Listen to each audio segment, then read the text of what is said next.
All right, hello everyone. I'm Bob Leeser with Tulsa Global Alliance. On behalf of TGA and the Tulsa Utsunomiya Sister City Partnership, we welcome you to today's event, Understanding Godzilla from Hiroshima to COVID-19. TGA is recording today's talk and will share it on our social media later. And if you have questions for our speaker today after his talk, please write them in the chat box. Tulsa Global Alliance builds global community by working with the City of Tulsa to manage exchanges and activities between Tulsa and its 8 international sister cities, which are San Luis Potosi, Mexico, Kaohsiung, Taiwan, Beihai, China, Tiberias, Israel, Utsunomiya, Japan, Zelenograd, Russia, Celle, Germany, and Amiens, France. And this year marks the 40th anniversary of the Sister City program in Tulsa. TGA also hosts participants in the U.S. State Department International Visitor Leadership Program and promotes international business and global education. Today's program will focus in part on the culture of Japan, home to Tulsa's sister city of Utsunomiya, though as our speaker, Dr. Bill Tsutsui, has noted, Godzilla's cultural footprint is enormous and is worldwide. Introducing today's speaker is former Tulsa Global Alliance board member, vice chair of Sister Cities, and Global Vision Award winner, Dr. Jessica Stoll, who is a colleague of our speaker and invited him to speak today. And she's delivering her introduction on her way back from Dallas, where she and Fred visited the Cherry Blossom Festival at the Dallas Arboretum and Botanical Gardens. Thank you, Jessica. Well, I'm just delighted to be here, even sitting on the side of the road we don't know where we are. And I'm also not sure that I'm the ideal person to introduce this program, since as we were watching the Godzilla versus Kong trailer, my husband found it important to tell me that the furry one was Kong. But I'm happy nevertheless. And I think maybe I was given the honor because I have known Professor Tsutsui for a long time and I can pronounce his name. He and I go back a number of years when he was at the University of Kansas and I was at the University of Oklahoma. And we collaborated for several years to bring professional development for educators on East Asia to the teachers in Kansas and Oklahoma and beyond that, actually. So a little relevant information. Professor Tsutsui teaches a highly popular course on Japanese monsters at Harvard. Now that's the university, not the street in Tulsa. Well, Japanese monsters at Harvard, we'll understand that a little more clearly after his presentation. But he did say he uses a very broad description of monsters. And I think it could be fascinating. He's currently the Edwin O. Reischauer Distinguished Professor of Japanese Studies for this academic year 2021 at Harvard. But far beyond that, he's a specialist in the economic and environmental and cultural history of modern Japan. And before Harvard, he was president of Hendrix College in Conway, Arkansas, and you're still living in Conway, aren't you? That's right. Okay. They wouldn't let him go. That was 2014 to 2019. And before that, he served as the dean of Dedman College of Humanities and Sciences at Southern Methodist University from 2010 to 2014. And of course, before that, it was KU. His ongoing research focuses on the environmental and business history of the Japanese fishing industry and on Japanese popular culture. And in addition to the monsters class at Harvard, he's teaching a research seminar in Japanese history there. And he's working with Professor Andrew Gordon on that seminar. And he's also authored a book that you're going to want to look up after you hear this talk today. It's Godzilla on My Mind, 50 Years of the King of Monsters, and it's available, of course, on Amazon.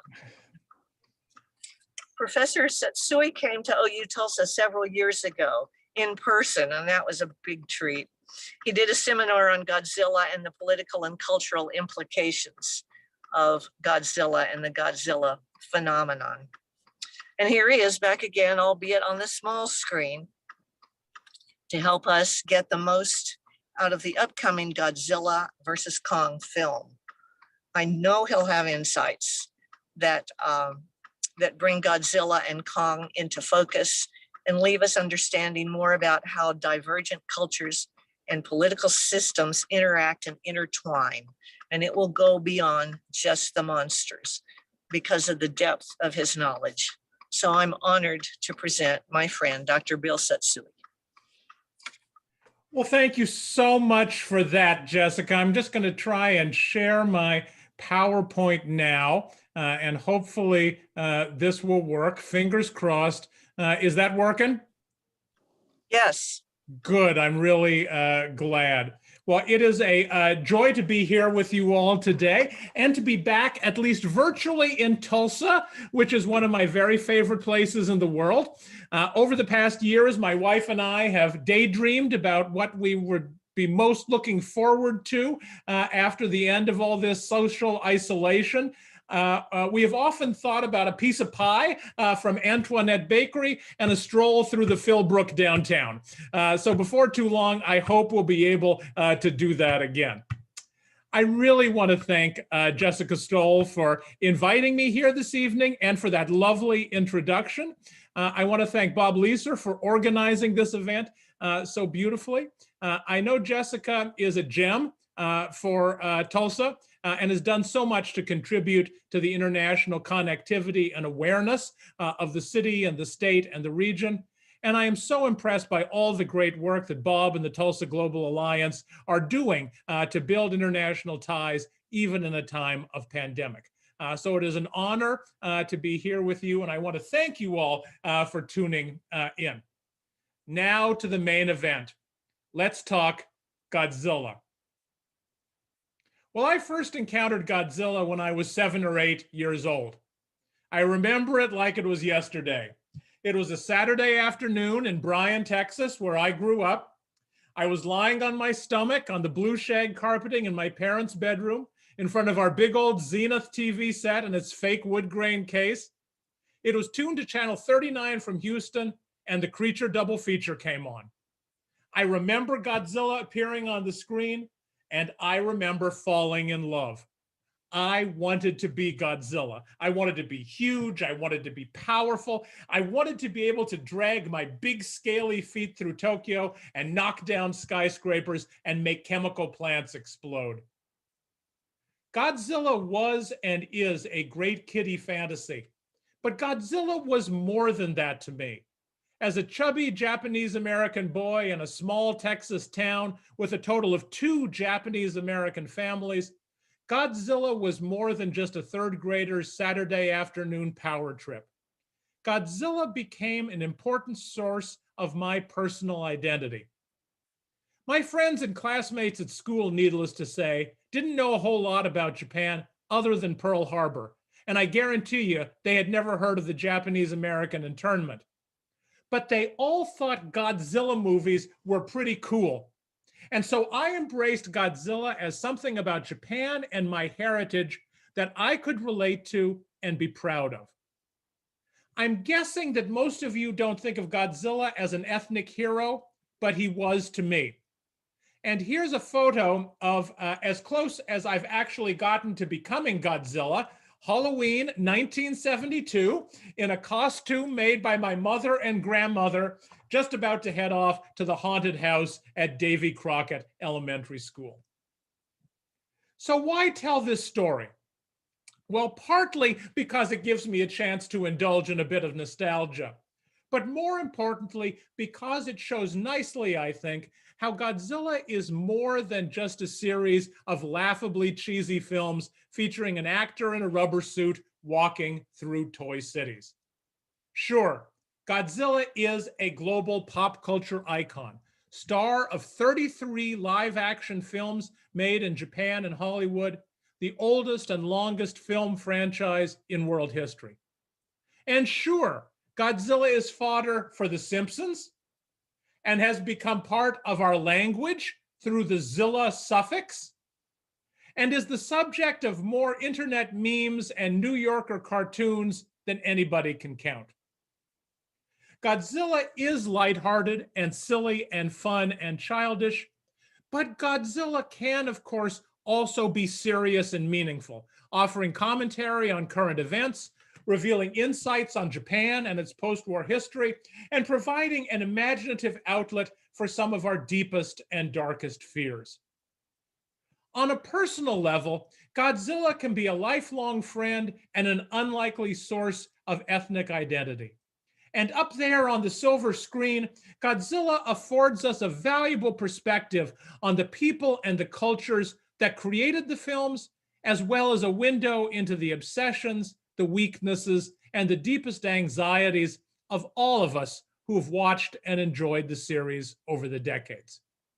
We can learn a lot, it turns out, from Godzilla, about Japan, about what scares us, and about ourselves. So let's spend the next 30 minutes or so reflecting on Godzilla, since the timing is just great, with the new legendary Godzilla vs. Kong opening just about 48 hours from now.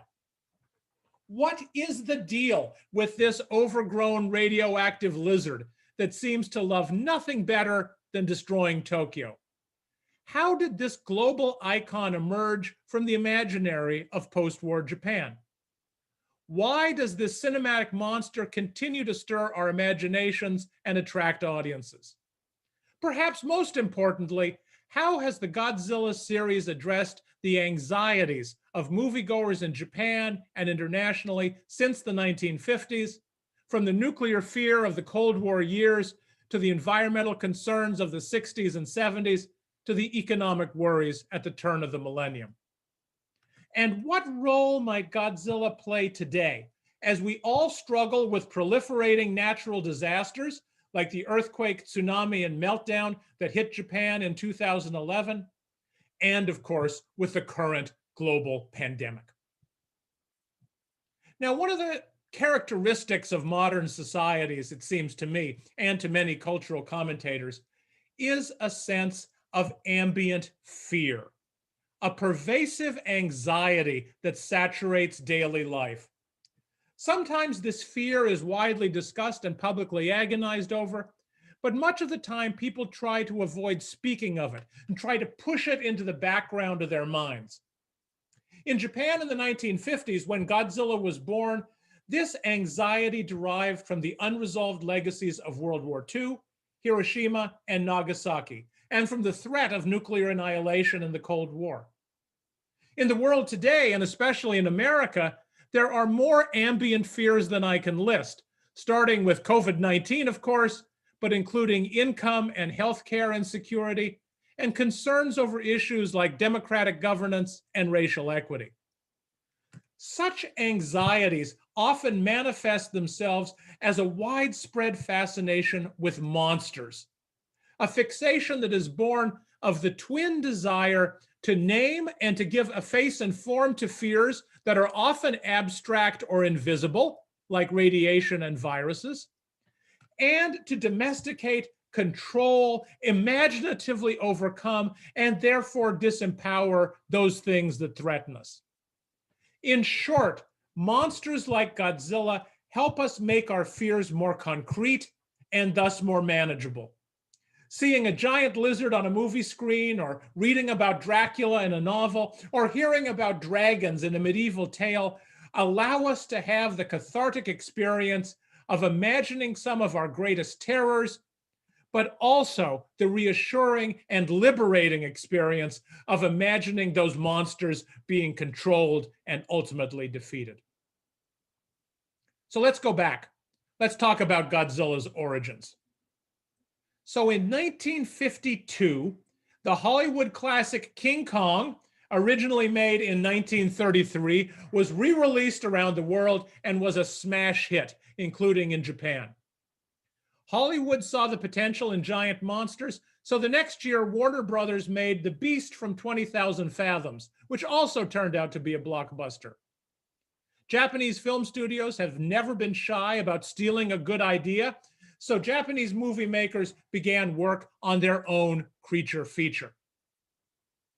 But Godzilla was created not just from commercial ambitions at the box office, but was very much ripped from the headlines and conditioned by superpower politics and atomic age fears as well. In March of 1954, a Japanese fishing vessel called the Lucky Dragon No. 5 strayed into the US nuclear bomb testing zone near Bikini Atoll. The crew was exposed to massive amounts of radiation in the Castle Bravo test, the largest H-bomb test to date. One crew member subsequently died, and some of the irradiated tuna on the ship made it onto the market in Japan. At the time, the US government denied all reports of nuclear testing, so it never apologized for this, and it paid only token restitution to the families of those injured and killed. Needless to say, this was huge news in Japan. The newspapers called it the latest atomic bombing of Japan, especially, of course, since the attacks on Hiroshima and Nagasaki remain such fresh memories, less than 10 years since the atomic attacks. Godzilla was thus very much born of the atomic bombings and reflected Japan's collective trauma still raw in the 1950s at those horrifying events, at defeat in World War II, and at being occupied after the war by the United States for 7 years. Now, Godzilla was apparently the brainchild of a Toho Studios producer named Tanaka Tomoyuki, who imagined the story of a dinosaur survivor from the Jurassic period that is rendered monstrous by US H-bomb testing in the South Pacific and ends up attacking Tokyo. Tanaka recruited absolutely top talent for his picture, since Godzilla was intended to be very serious, politically charged fare. For special effects, he hired a real wizard named Tsuburaya Eiji, who had done amazing wartime propaganda films using miniatures. For director, he hired a guy named Honda Ishiro, who was personally committed to the anti-nuclear message of the film. He had fought for the Japanese army during World War II, and like many soldiers coming home to Japan after the war, the American occupiers made sure he passed through Hiroshima so he could see the extent of Japan's defeat and America's power with the atomic bombs. And that memory lived with him his entire life. He became a committed pacifist. He was also a remarkable professional. He was an associate of the celebrated Japanese director Kurosawa Akira and collaborated with him on several films that you may have seen, including Kagemusha. Now, the name Gojira, which was later rendered into English as Godzilla, was allegedly a nickname given to an overweight press agent at Toho Studios and was a combination of two Japanese words, gorira, meaning gorilla, and kujira, meaning whale. Tanaka, the producer, is said to have loved it, and he took it for his monster.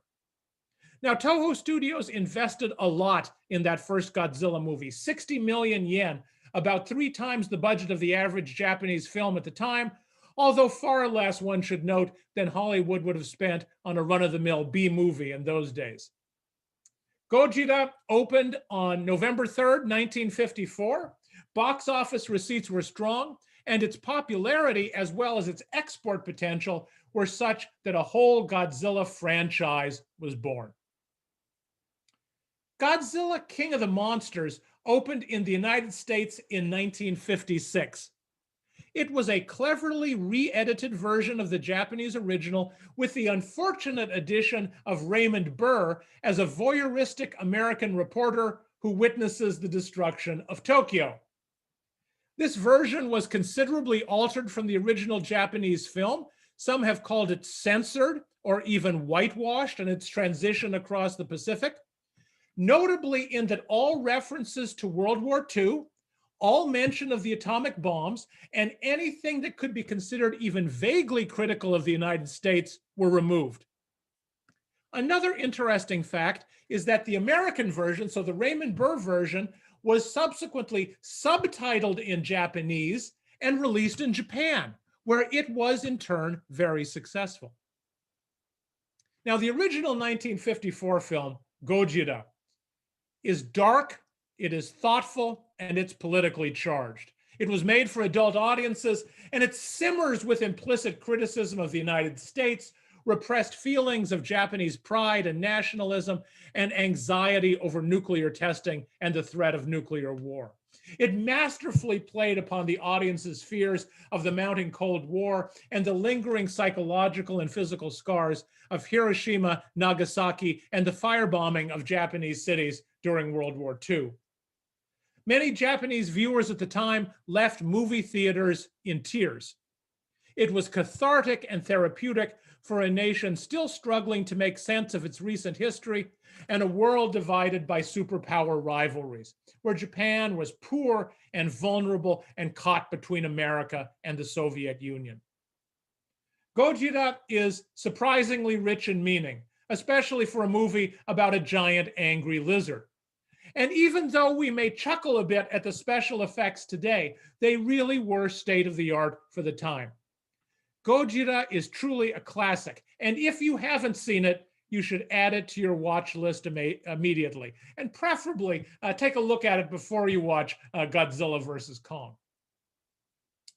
Now, after that marvelous 1954 film, the quality of the franchise began to decline rapidly.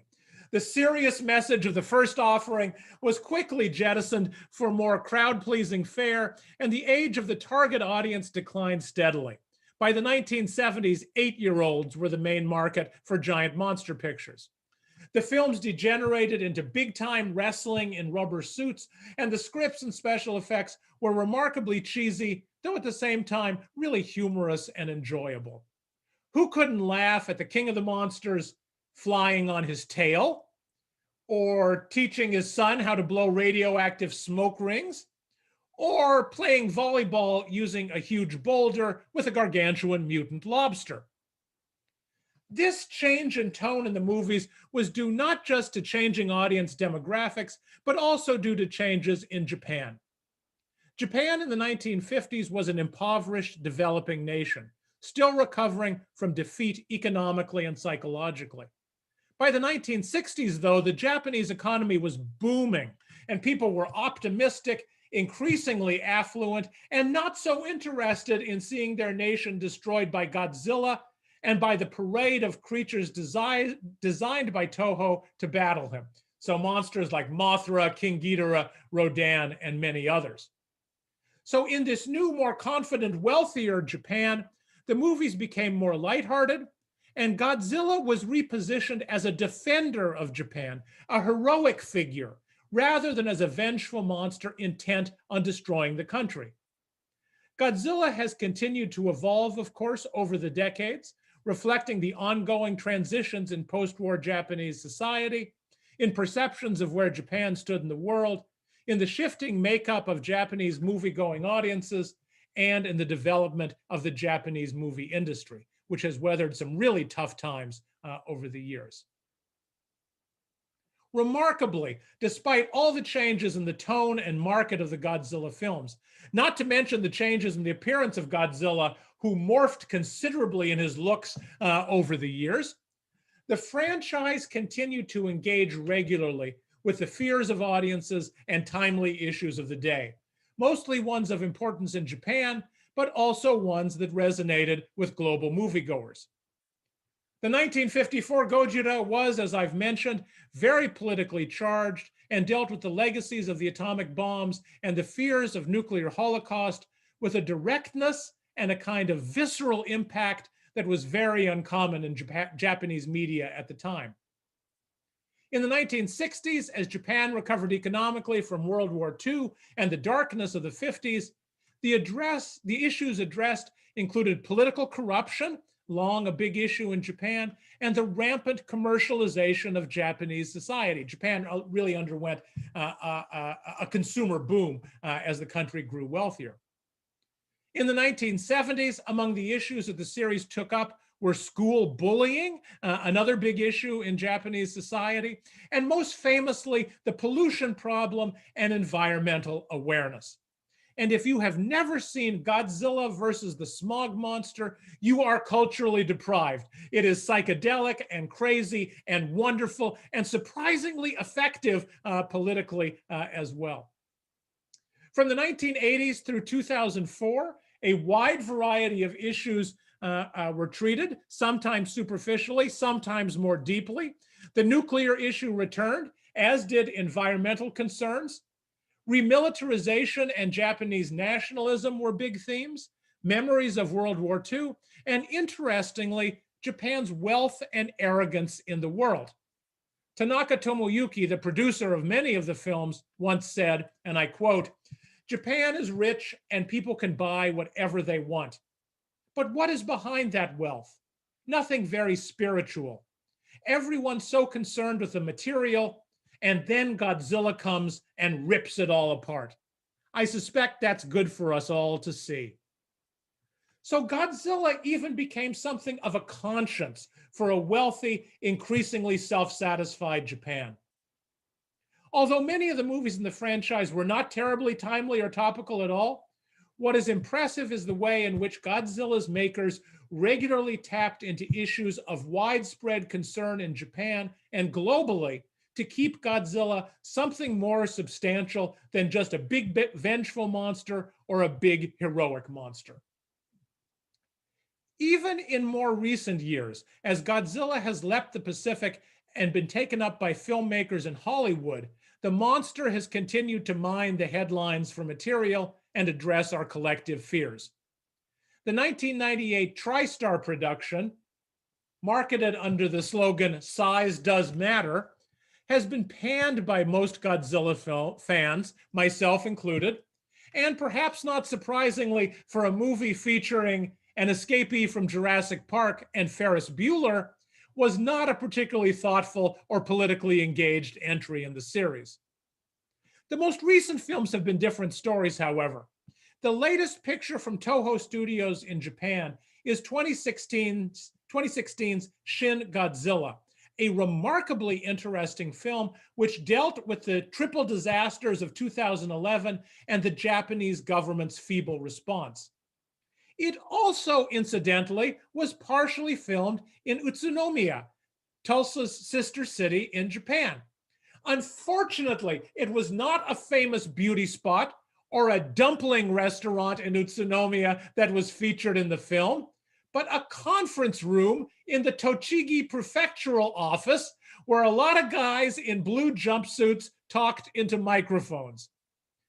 I should also note that back in the 1990s, a number of prefectural cities in Japan that had never been destroyed by Godzilla in any of the movies courted Toho Studios, advocating that their hometowns should get the opportunity to be obliterated on the silver screen by the monster.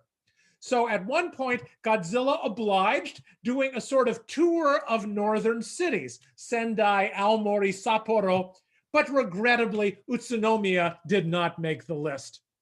One day, perhaps in the future, it too can be destroyed. And that brings us then finally to the latest Hollywood offerings, the suite of Godzilla films in the MonsterVerse franchise from Legendary Pictures. The first Legendary offering, Godzilla, in 2014, was successful commercially and critically, channeling the best of the Japanese Godzilla series and the best of early 21st century Hollywood movie making. It had a message, it had a heroic Godzilla, and it spoke to timely issues. Specifically, it addressed the human costs of natural disasters like the San Francisco earthquake, Katrina, and the 2011 quake, tsunami, and nuclear accident in Japan. The film did not use a man in a rubber suit to play Godzilla, which is something that I really love in the movies. And while I might have preferred a slightly trimmer monster, especially as the CGI used to make the American film meant there didn't need to be a human inside a costume anymore, it did have great special effects and the kind of pacing and drama that Hollywood does so well in action pictures. Legendary's second movie, Godzilla King of the Monsters from 2019, was less successful in many respects, notably in its ham-fisted and harebrained attempts to address the threat of climate change, long an issue which I felt the Godzilla movies needed to tangle with. Consequently, even though I am hopeful about Legendary's third try with Godzilla, the long anticipated Godzilla versus Kong, which has an absolutely stunning trailer, I worry that it too will get sidetracked with convoluted plot twists rather than focusing on a heroic narrative featuring a big ape fighting with a big lizard. We'll all see in about 2 days' time, though. One observation I would make about Hollywood's Godzilla movies is that the character of the monsters they present is very different from that of the Japanese franchise. Specifically, the American Godzillas seem to be more like animals or other life forms, driven by deeply programmed genetic or biological urges, rather than like the more human monster presented by Toho. Thus, the TriStar creature is a mother impelled by deep maternal instincts, while the legendary Godzilla is motivated not by any identification with America, but by a deep, natural, primal compulsion to battle another form of giant monster called the Mutos for dominance. American filmmakers seem to want to see giant creatures animated by a kind of biological logic, rather than anything approaching a real personality or character or soul. And this kind of narrow literalism carries over visually as well, as Hollywood has, of course, stressed special effects that are much more sophisticated and detailed and realistic than what Toho's man in a rubber suit could ever achieve.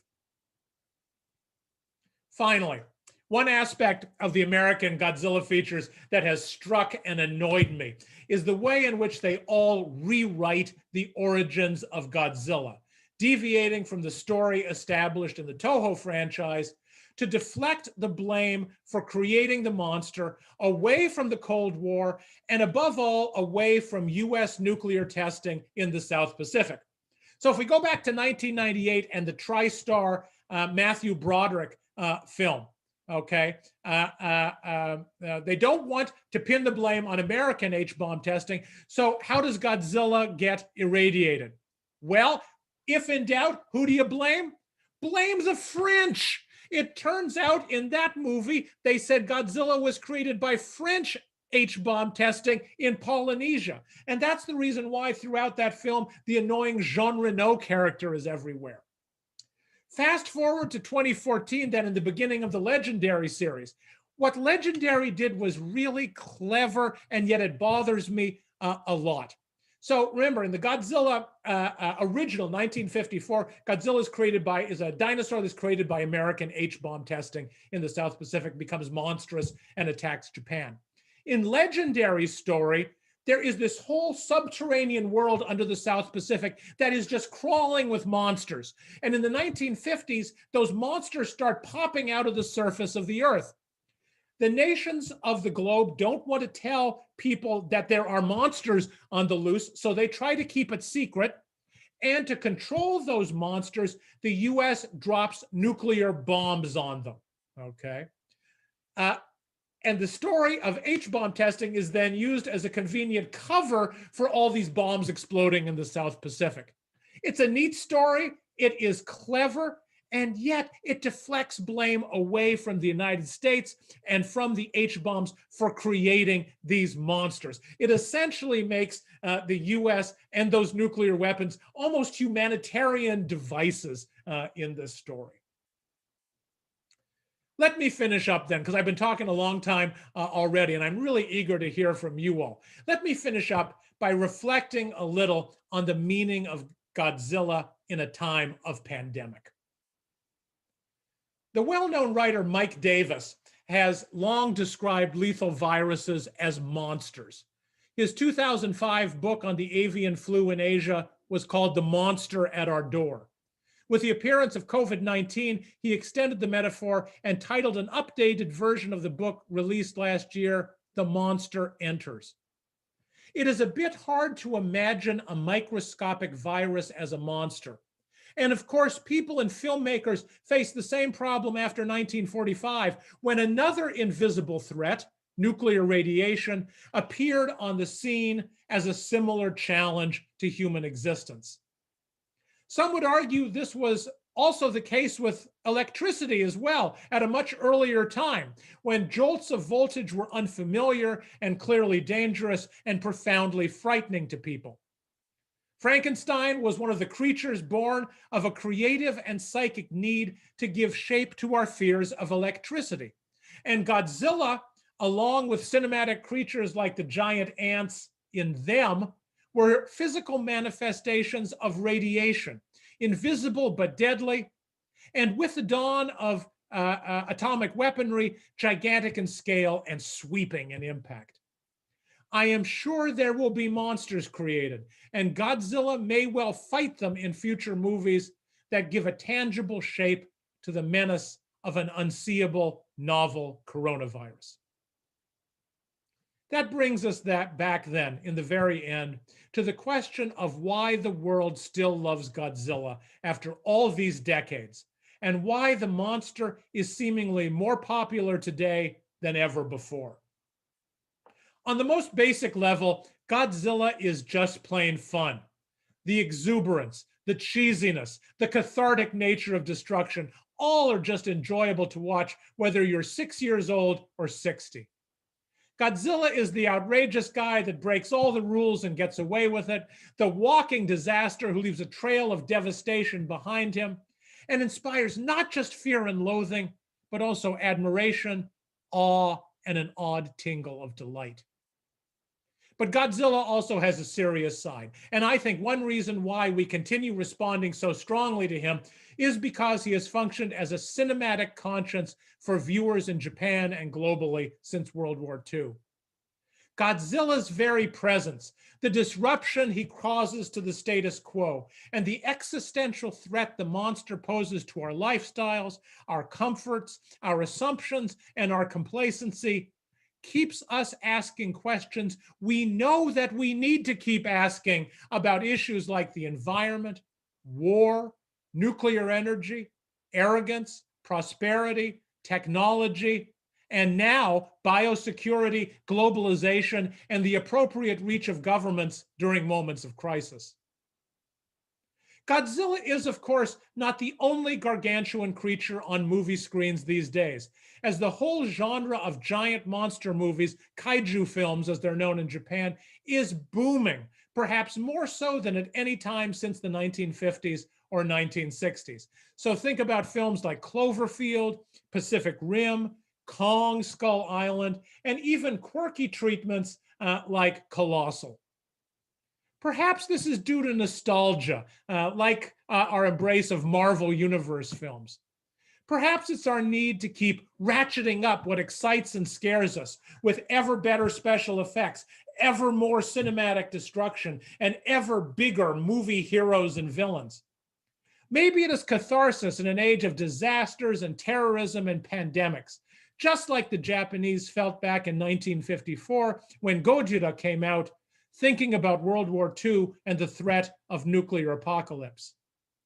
Maybe it reflects a sense of helplessness on the part of individual people, facing a hostile and unpredictable world that they feel unable to control or change, not unlike what the audiences who watched Godzilla felt at the volatile, uncertain start of the Cold War. In the end, though, I think that what makes Godzilla so compelling for so many and so significant, not just for Japanese culture or American culture, but for global culture, goes somehow beyond the movie monster's longevity, ubiquity, topical relevance, and sentimental appeal. Godzilla distracts us and makes us laugh, as entertainment is meant to do. Godzilla challenges us to think and feel in ways that pop culture so seldom does. And the Godzilla films shine with a profound and genuine optimism that we all need more of at a uniquely complex, unsettled, and anxiety-ridden moment. In the Godzilla series, movie after movie, human society endures. Tokyo gets miraculously rebuilt, and the king of the monsters returns once again from the sea. This essential optimism, this faith in progress and in the resilience of human society was important in the 1950s when Godzilla helped Japan and the world recover from the nightmares of the atom bombs, and remains powerful even today in the wake of more recent tragedies to hit Japan and threaten the entire world. On some level, Godzilla is just a man in a rubber suit, but I hope you'll agree with me that when all is said and done, the king of the monsters is truly so much more. Thank you all so much for your attention, and I welcome your questions and comments. And I'll stop sharing my screen now. Thank you very much, Professor Tsutsui. We really appreciate your insights about Godzilla. And now we open it for questions from our audience. If anyone has any, please either raise your hand or type them into the chat. Here we go. Question from Michael Danes. A question: I'd heard that one of the first buildings destroyed in the '54 film was the US Embassy. Is that true?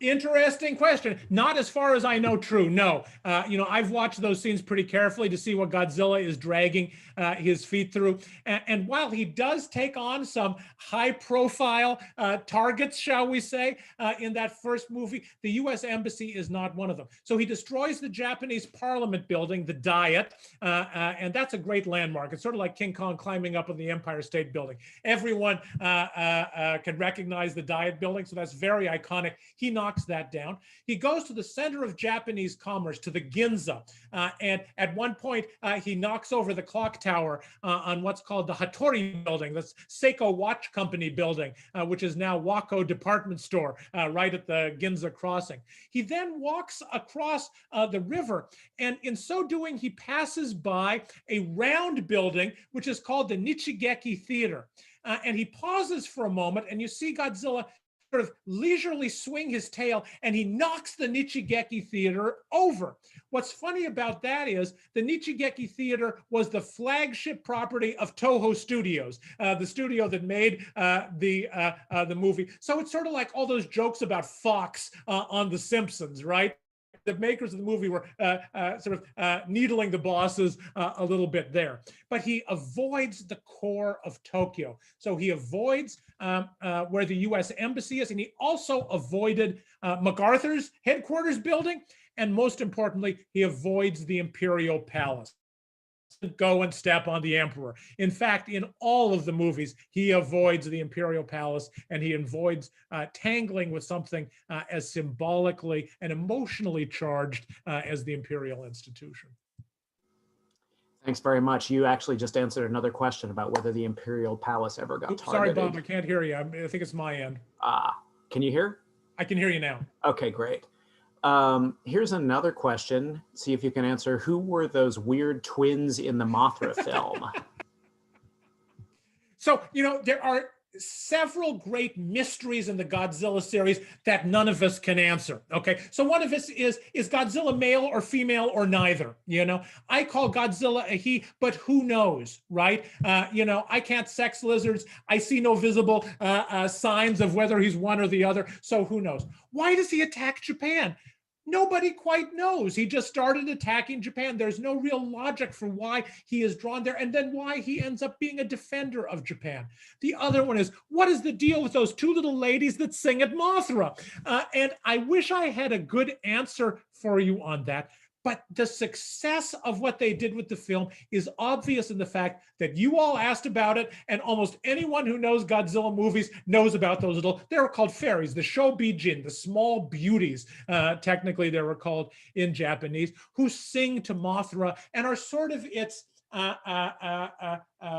spirit companions throughout the film. It is worthwhile if you haven't gone back to see the original Mothra to do it because it is crazy, it is funny, it is fantastical, and it is marvelous. One of the things you want cinema to do is to transport you, to take you out of asking, the kind of very logical, precise questions that we have to do every day in the real world. And I tell you, Mothra does that. The idea that there's a giant moth living on an island somewhere in the South Pacific, tended by two little fairies, that's good stuff. Yeah, and then there was a joke from Matt Britton at World Denver saying, considering how much it destroys things, it's probably male. Okay. I'm with you. I always call him the big guy. So here's a question. Am I allowed to ask a question on the speaker? Sure, go ahead. How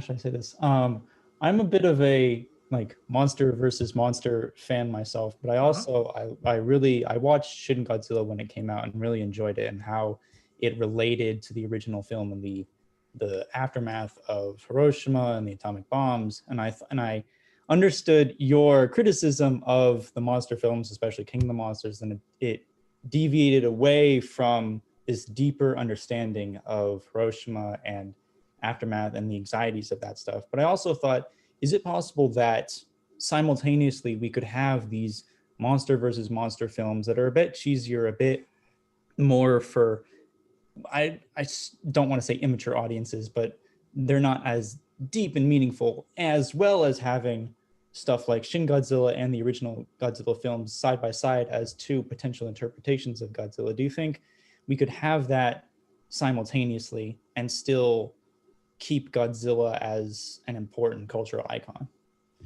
The answer is a short yes, and I wish that we would do that.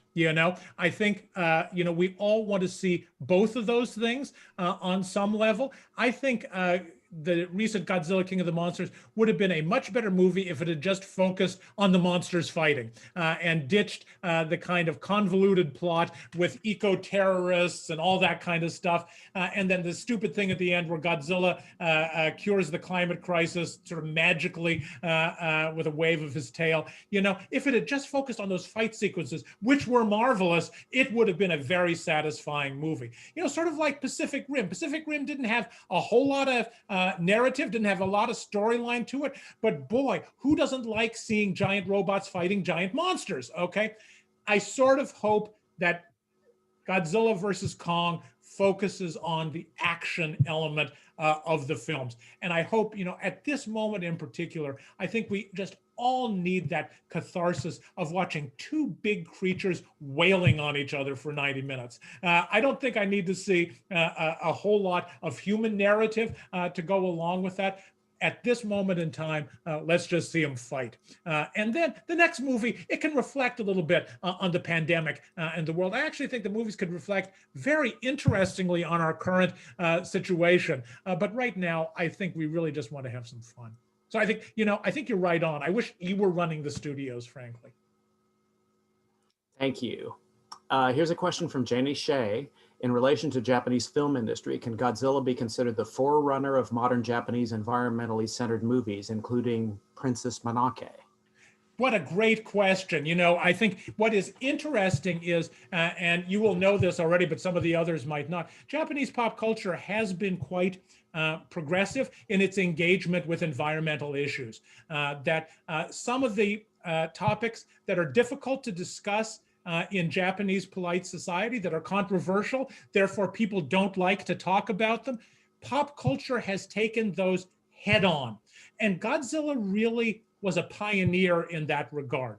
People didn't talk about the atomic bombings a lot in the 1950s. That was a sensitive topic. It was an emotional topic. So most people preferred to ignore it, like religion and politics, right? Godzilla wrestled with it, and really opened room in that pop culture space for others with strong political ideas to have some input.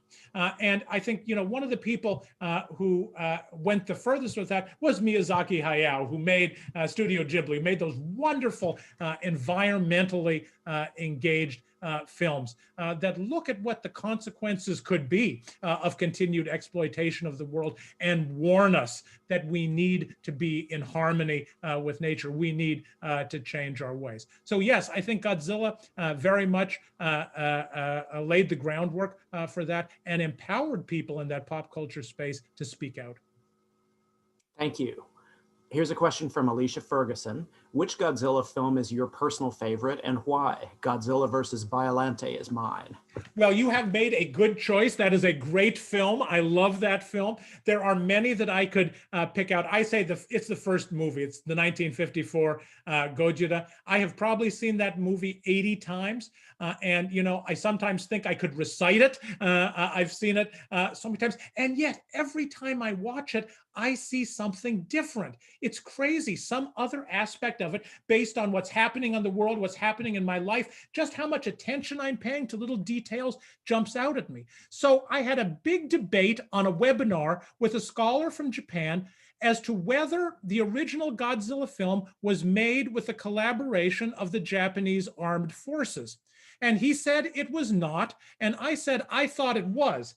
We both agreed that they used stock footage of military scenes from before 1954, but we really disagreed of whether the military was involved. And then I was watching the movie with my class. This must have been about 2 weeks ago.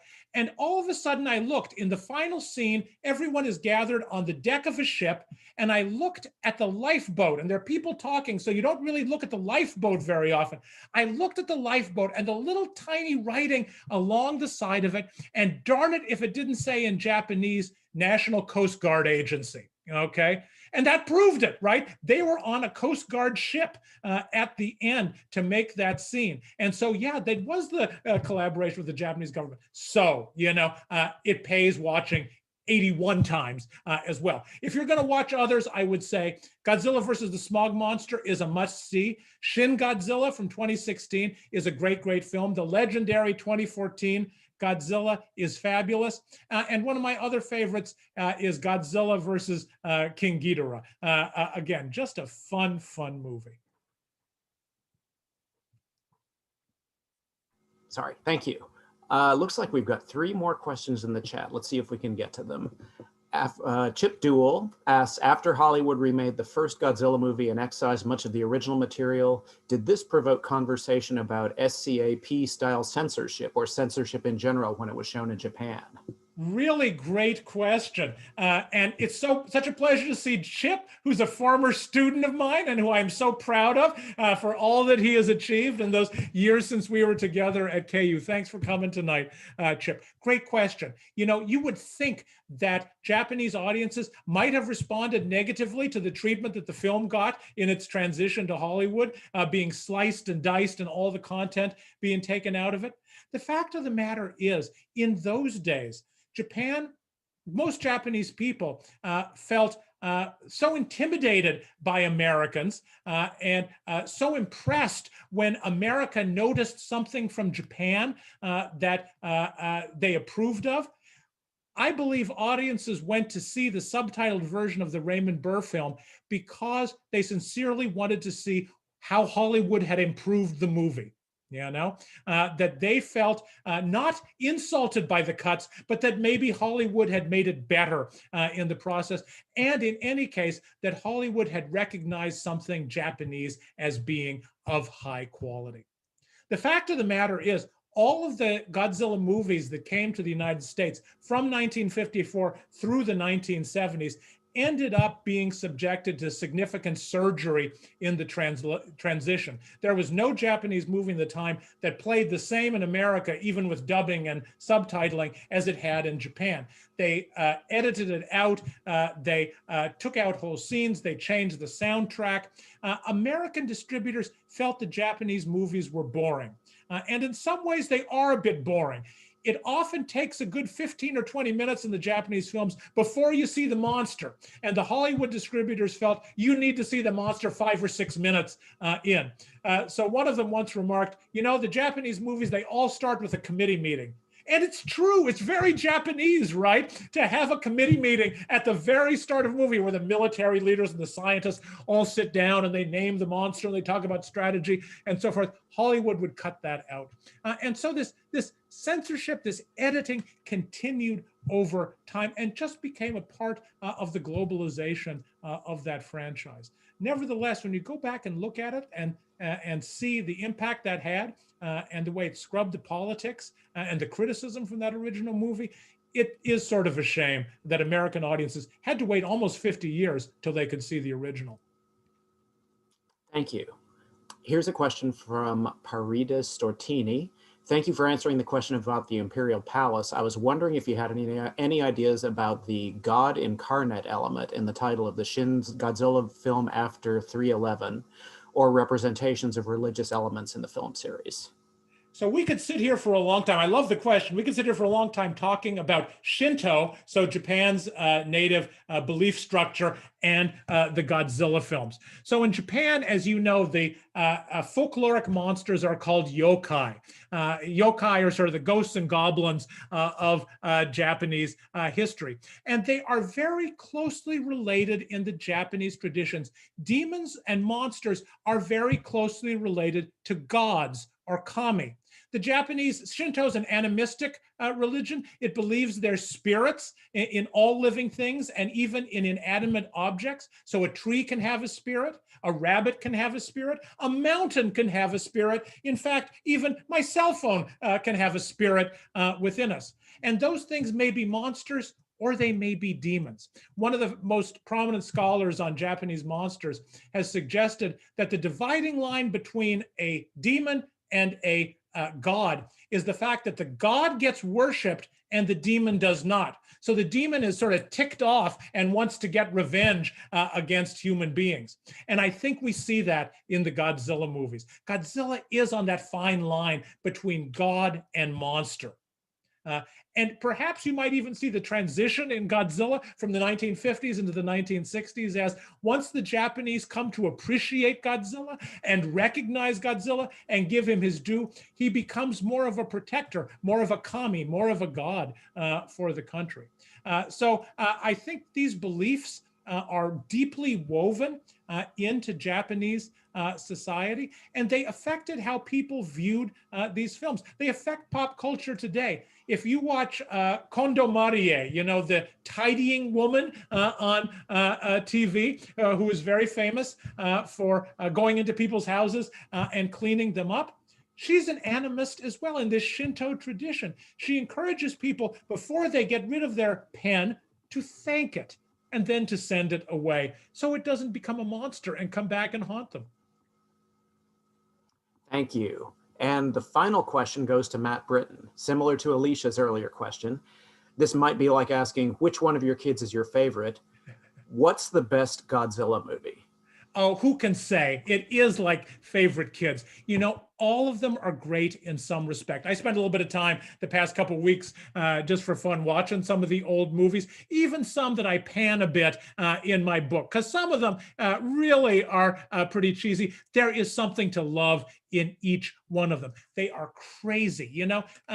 Who knew that the people that made Godzilla movies were inspired in one by Planet of the Apes, and there's a race of ape people in one of the movies? Who knew there was an undersea civilization, monsters sent from outer space? There is crazy and wonderful stuff in these films, but they also make you think, and that's what I love. Even at some of the times when they seem the silliest, they make you reflect on Japan, on the world, and what we're afraid of. And you know, one of the great things about him, Godzilla is evergreen. Godzilla is not like an actor who ages over time, gets the gray hair, and no longer can play a character. You can keep making rubber suits forever. So I think Godzilla movies are around for as long as any of us are. Well, thank you very much, Professor Tsutsui, for joining us today and for all of your insights. We really appreciate your time. If I could ask if everyone can just take a second to unmute yourselves and give him a round of applause. Thank you. We really Thank you so much. This was a lot of fun. I really loved your questions. This is a great discussion. Thank you. Thank you. Thank you. Thank you. Thank you. And if anyone is interested in seeing more of these kinds of things, please follow Tulsa Global Alliance on our Facebook page or subscribe to our electronic newsletter through our website. We also will be putting this talk and others like it on our YouTube channel, which I just put into the chat for you to subscribe. And thank you everyone for joining us from wherever you were. We appreciate your being with us, and have a good night. Thank you.